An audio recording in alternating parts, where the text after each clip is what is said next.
தேவனுடைய பரிசுத்த நாமத்துக்கு மகிமை உண்டாகட்டும். இந்த ஆசீர்வதிக்கப்பட்ட மனமகிழ்ச்சியான காலவேளையிலே கர்த்தராகிய இயேசுவின் நாமத்திலே இந்த 8ஆம் மாதத்தின் முதல் நாளிலே மீண்டும் உங்களை சந்திப்பது மிகுந்த மனமகிழ்ச்சி. அன்பான சகோதரனே, சகோதரியே, இந்த காலவேளையிலே 8ஆம் மாதத்துக்கு தேவையான வார்த்தைக்காக, வாக்குத்தத்தத்துக்காக தேவ சமூகத்திலே உக்காந்து ஜெபித்து கொண்டிருந்தேன். ஆண்டவரே, இந்த 8ஆம் மாதத்துக்கு தேவையான வார்த்தையை எங்களுக்கு தாரும் என்று சொல்லி தேவன் ஒரு வார்த்தை எனக்கு ஞாபகப்படுத்தினார். அன்பான தேவ ஜனமே, என்னோடு கூட 1 சாமுவேலுக்கு எழுதினதான புத்தகம் 3ஆம் அதிகாரம் 19ஆம் வசனத்தை தேவ மகிமைக்கா நீங்க வாசித்து பாருங்கள். அங்கே கர்த்தருடைய வார்த்தை சொல்லுது, சாமுவேல் வளர்ந்து பெரியவன் ஆனான், கர்த்தர் அவனோடு இருந்தார், அவனுடைய வாயிலிருந்து புறப்பட்ட ஒரு வார்த்தையும் கீழே விழவில்லை. அன்பான சகோதரனே, சகோதரிய, இந்த இடத்துல 3 காரியங்களை நம்ம பார்க்கிறோம். முதலாவது சொல்லப்படுது, சாமுவேல் வளர்ந்து பெரியவனானான். அன்பான தேவச்சனமே, இன்றைக்கு இந்த வார்த்தையை கேட்கிற நீங்களும் நானும் கர்த்தருடைய வாக்குத்தத்தங்களை நாம் சுதந்திரித்து கொள்ள வேண்டுமானால் நம்முடைய ஆவிக்குரிய வாழ்க்கையிலே சாமுவேல் எப்படி தேவனுடைய சமூகத்திலே, தேவனுடைய சந்நிதியிலே, தேவனுடைய பாதத்திலே, தேவனுடைய ஊழியக்காரன் கை கீழே வளர்ந்து பெரியவனானானோ, அதை போலவே நம்முடைய ஆவிக்குரிய வாழ்க்கையிலே நம்ம நாளுக்கு நாள் என்ன செய்ய வேண்டும்? வளர வேண்டும். காரணம் என்னவென்று சொன்னால், இன்னைக்கு அநேக தேவனுடைய பிள்ளைங்களுடைய வாழ்க்கையில நீங்க பார்த்தீங்கன்னா அவங்க ஆசீர்வாதத்தை விரும்புவார்கள், ஆனால் தேவனுக்குள்ள வளர அநேகர் விரும்புவதில்லை. ஆனால் சாமுவேலுடைய வாழ்க்கை அப்படி அல்ல. சாமுவேல் வளர்ந்து பெரியவனானார். 2வது சொல்லப்படுது, தேவன் அவனோடு இருந்தார் என்று சொல்லி. எப்போ நம்ம ஆவிக்குரிய வாழ்க்கையில வளர்றோமோ அப்போ தேவன், அன்பான தேவச்சனமே, கண்டிப்பா நம்மோடு இருப்பார். நம்மோடு இருப்பது மாத்திரம் அல்ல, இங்க தேவ வசனம் சொல்லுகிறது, 3வதாக அவனோட வாயிலிருந்து புறப்பட்ட ஒரு வார்த்தை ஆகிலும் தேவன் என்ன செய்ய விடலையா? கீழே விழ விடவே இல்லை. அப்படின்னா அர்த்தம் என்னன்னா, சாமுவேல் வாய் வழியா என்னெல்லாம் தீர்க்க தரிசனமான வார்த்தையை தேவன் சொன்னாரோ அத்தனை வார்த்தைகளும் தேவன் நிறைவேற்றினார். அப்போ அன்பான தேவச்சனமே, இப்படி இந்த வாக்குத்தத்தங்கள் எல்லாம் நிறைவேறணும்னா 1 நம்ம வளரணும், 2வது தேவனோடு இருக்கணும். அப்பதான் நீ சொல்ற வார்த்தைக்கு என்ன இருக்குங்க? கனம் இருக்கும். நீங்க யோசுவா 10ஆம் அதிகாரம் 14ஆம் வசனம் வாசித்து பாருங்க. வேதம் சொல்லுது, அதுக்கு முன்னாகட்டும் அதுக்கு பின்னாகட்டும் ஒரு மனுஷனுடைய வார்த்தையை கர்த்தர் கேட்டு என்ன பண்ணாருங்களா? அப்படியே செய்த ஒத்த நாள் வேற ஒரு நாள் இல்லை என்று வேதம் சொல்லுது. யோசுவா நம்மை போல ஒரு மனுஷன் தான். ஆனா அன்பானவர்களே, அவர் என்ன பண்ணாருன்னா, தேவ வசனத்தை வைத்து சூரியனை சந்திரனை பார்த்து ஆயிலோன் பள்ளத்தாக்கிலும் கிபியோன் பள்ளத்தாக்கிலும் நிக்க கடவுது என்று சொன்ன உடனே ஒரு பகல் முழுவையும் என்னங்க யுத்தத்தில் வெற்றி பெற வரைக்கும் சூரியனும் சந்திரனும் ஒரே இடத்துல நின்னார்கள். தேவன் ஒரு மனுஷனை என்ன பண்ணினாருங்க?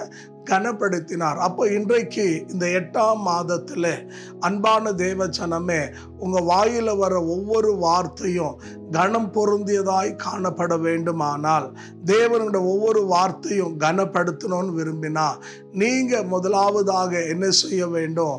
கர்த்தருடைய அன்பான தேவ ஜனமே பிள்ளைங்க, ஆவிக்குரிய வாழ்க்கையிலே நம்ம வளர வேண்டும். நம்ம ஆவிக்குரிய வாழ்க்கையில வளரும் போது கண்டிப்பா தேவன் நம்மோடு இருப்பார். தேவன் நம்மோடு இருக்கும்போது அன்பான தேவ ஜனமே, நம்ம யாருக்கும் பயப்பட வேண்டிய அவசியம் இல்லை. காரணம் என்னன்னா, நீங்க பரிசுத்த வேதாகமத்துல 1 சாமுவேலுக்கு எழுதினதான புத்தகம் 18ஆம் அதிகாரம் தேவ மகிமைக்காக நீங்க 12, 13 வசனங்களை வாசித்து பாருங்க. அங்க வேதம் சொல்லுது, கர்த்தர் தாவீதோடு இருந்ததுனால சவுல் தாவீதுக்கு பயப்பட்டான் என்று வேதம் சொல்லுது. எப்போ தேவன் ஒரு மனுஷனோடு இருக்கிறாரோ, அன்பான தேவ ஜனமே, அவனுக்கு விரோதமாக எழும்புகிறவர்கள், அவனை பகைக்கிறவர்கள் அவனை கண்டு என்ன பண்ணுவாங்கன்னா பயப்படுவார்கள். ஆகையால் இந்த 8ஆம் மாதத்திலே நாம் என்ன செய்ய வேண்டும்? தேவனோடு நாம் இருக்க பழகி கொள்ளணும். தேவனோடு நீங்க இருந்தீங்கன்னா நீங்க யாருக்கும் பயப்பட வேண்டிய அவசியம் இல்லை. உங்களை கெடுக்கணும், உங்களை அழைக்கணும், உங்களுக்கு விரோதமாக எழும்பணும் அப்படின்னு சொல்லி வர்றவங்க எல்லாம் என்ன பண்ணுவாங்கன்னா கண்டிப்பா வெக்கப்பட்டு போவார்கள். ஆகையாலே இந்த 8ஆம் மாதத்துல தேவ பிள்ளைங்க ஒரு தீர்மானம் பண்ணுங்க. நான் ஆவிக்குரிய வாழ்க்கையில வளரணும், 2வது தேவனோடு நான் இருக்கணும். அப்படி இருந்தீங்கன்னா நான் தைரியமா சொல்லுவேன், கர்த்தர் உங்களை பார்த்து அன்பான தேவ ஜனமே மற்றவங்க பயப்படும்படியாக கர்த்தர் செய்வார். நீங்க என்னோடு இன்னொரு வசனம் கூட வாசித்து பாருங்க. நீங்க ஆதியாகமத்தின் புத்தகம் 39ஆம் அதிகாரம் 2, 3, 4 வசனத்தை வாசிச்சீங்கன்னா, யோசேப்பு எகிப்தினுடைய வீட்டில் அடிமையாய் கொண்டு வரப்படுகிறான். ஆனா அன்பான தேவ ஜனமே, கர்த்தர் யோசேப்போடு இருந்தார்.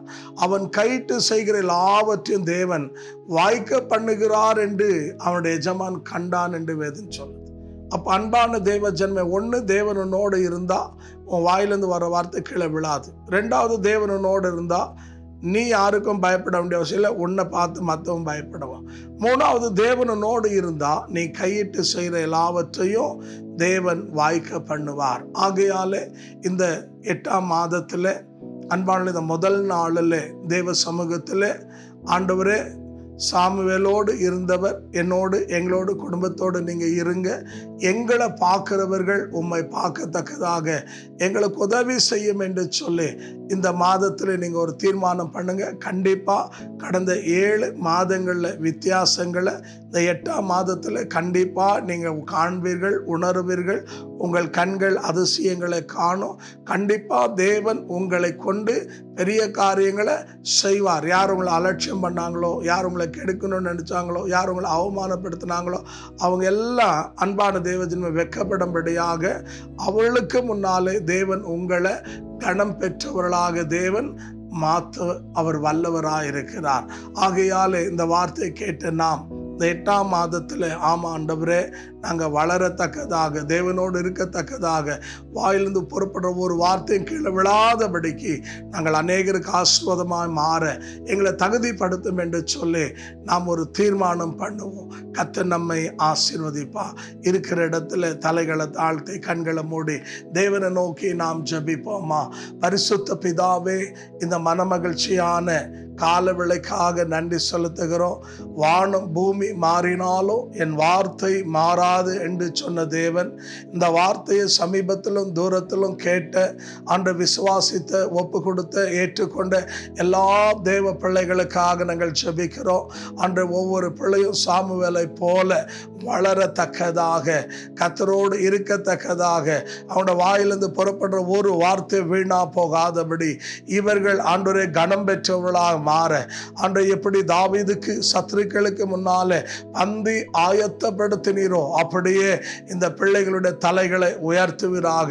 அன்று அது குடும்ப வாழ்க்கையாக இருந்தாலும் சரி, வியாபாரமாக இருந்தாலும் சரி, ஆவிக்குரிய வாழ்க்கையாக இருந்தாலும், ஊழியமாக இருந்தாலும், அன்றவங்க கைட்டு செய்கிற விலை எல்லாவற்றிலுமா இவர்கள் ஆண்டவரே கர்த்தாவே கனம் பெற்றவர்களாய் காணப்படத்தக்கதாக தேவன் உதவி செய்யும்படியாக நாங்கள் ஜெபிக்கிறோம். விசேஷமா அன்றைய கர்த்தாவே இந்த 8ஆம் மாதத்துல நம்முடைய பிள்ளைகளுக்கு ஒரு குறை இல்லாம அன்று வானத்தின் மதில்களை திறந்து இடங்கொள்ளாத அளவுக்கு நம்முடைய பிள்ளைகளை ஆசீர்வதியும். வியாதி பலவீனமாய் அன்று அநேக நாட்களாய் பலவீனப்பட்டிருக்கிற மக்களை அந்த தாப்பனே நம்முடைய கரத்தினால தொட்டு அவளை சுகமாக்குவதாக நாங்கள் ஜெபிக்கிறோம். திருமணமாகாத பிள்ளைகளுக்கு அன்றே ஏற்ற வாழ்க்கை துணைகளை தேவன் கட்டளையிடுவீராக. பிள்ளை பாக்கியம் இல்லாத மக்களுக்கு பிள்ளை பாக்கியங்களை தாங்க. அன்று கடன் பிரச்சனையில் இருக்கிற மக்களுடைய கடன் பிரச்சனைகள் எல்லாம் நீக்கி ஆசீர்வதியும். வேலை வாய்ப்பு இல்லாத மக்களுக்கு நல்ல வேலை வாய்ப்பை தாரோம். யாரெல்லாம் வியாபாரம் தொடங்கி இருக்கிறாங்களோ அவங்களுடைய தொழிலில் முன்னேற நல்ல நிலைக்கு வர தேவன் உதவி செய்யும். யாரெல்லாம் வீடு வாசல் கட்ட முடியாத அன்று தவித்து கொண்டிருக்காங்களோ அவங்க எல்லாரும் ஆண்டவரே கர்த்தாவே நிலங்களை வாங்க, வீடு வாசலை கட்ட, அன்று நல்ல நிலைக்கு கடந்து வர அநேகருக்கு ஆசீர்வாதமா இருக்க நீர் உதவி செய்யுங்க ஐயா. தொடர்ந்து ஊழிய பாதையில் இருக்கிற அன்று தேவ மனிதர்களுக்காக, அவருடைய ஊழியர்களுக்காக, அவருடைய குடும்பங்களுக்காக ஜெபிக்கிறோம். கர்த்தர் ஆண்டு சாமுவேலோடு இருந்தது போல ஒவ்வொரு தேவ மனுஷனோட அவருடைய குடும்பத்தோட சபையோடு நீர் இருந்து நம்முடைய பிள்ளைகளை ஆசீர்வதிங்க. அவளுக்கு நல்ல சுகத்தையும் பலத்தையும் தீர்க்க ஆயுசை தாரும். ஒரு குறையில்லாத வழி நடத்தும். எங்களுடைய ஜெபங்களை கேட்டதுக்காக நன்றி. அற்புதங்களை செய்ததுக்காக நன்றி. பிசாசை வெட்கப்படுத்தினதுக்காக நன்றி. உம்முடைய நாமம் மகிமைப்பட்டதுக்காக நன்றி. தொடர்ந்து வழி நடத்தி காத்துக்கொள்ளும். எங்களை முற்றிலுமாய் ஒப்பு கொடுக்கிறோம். சமீபத்திலும் தூரத்திலும் கேட்டு விசுவாசித்து ஏற்றுக்கொண்ட அத்தனை தேவ பிள்ளைகளையும் ஆசீர்வதியும். இயேசு கிறிஸ்துவின் நாமத்தில் ஜெபிக்கிறோம் ஜீவனுள்ள பிதாவே, ஆமென், ஆமென். தேவன் உங்களை ஆசீர்வதிப்பாராக. நான் விசுவாசிக்கிறேன். கர்த்தர் இந்த 8ஆம் மாதத்தில் கர்த்தர் உங்களோடு பேசியிருக்கிறார். நீங்கள் வார்த்தையை விசுவாசிங்க, வார்த்தையின்படி நடங்க. கர்த்தர் பெரிய காரியங்களை செய்வார். ஆமென்.